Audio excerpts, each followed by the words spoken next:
Você tem medo da morte, Cortã? Eu tenho medo, mas não tenho pânico.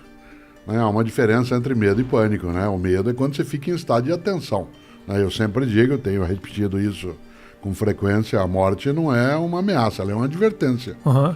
Ela diz, você mortal sendo, cuide-se para não desperdiçar aquilo que você tem, porque cessa. Sim, sim. E nesse sentido, o medo é algo que é absolutamente importante, que se tenha de qualquer coisa. Eu tenho medo de cair, eu tenho medo, né, de perder a saúde. Medo de cair mesmo? Claro, eu operei o joelho direito, coloquei prótese, e portanto eu preciso, entre a última vez que conversamos e agora, eu estava um dia na Praia do Forte, Salvador, após uma palestra, estava com Cláudia, com quem eu sou casado, e ao final da palestra, para desestressar, a gente, como fazia vez ou outra, foi correr. Uhum. E eu fui correr na areia e não notei que tinha um banco de areia.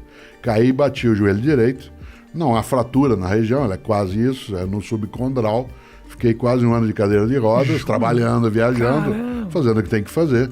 E hoje eu tenho que me cuidar, né? Isso significa que o medo é um estado de proteção. Uma pessoa que diz que não tem medo, né, ela está absolutamente desprotegida. Como eu digo sempre, o grande pecado de Aquiles foi achar que não tinha o calcanhar dele, né? E, portanto, ele pereceu exatamente nesse polo. Por isso a morte, ela não me assusta, não. O joelho, mas o joelho tá... Sim, esse sim, né? Recuperado agora? Sim. Fiquei um tempo de muleta, depois um tempo de bengala.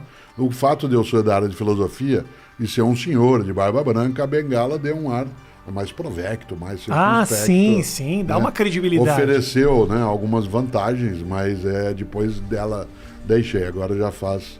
O período pandêmico, ele favoreceu muito minha recuperação.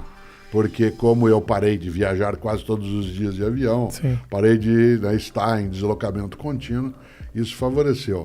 Agora, não é comparável, né, o medo de cair com o medo de se afogar, com o medo, né, de não ter êxito, com o medo, né, de não ser correto, mas tudo isso sim. Por isso, quando você diz, você tem medo da morte? Eu digo, claro, né, seria estranho. Aí eu teria que ser alienado se eu não tivesse esse tipo de medo. Mas pânico não tenho. Porque o pânico é aquilo que te coloca em estado de imobilidade.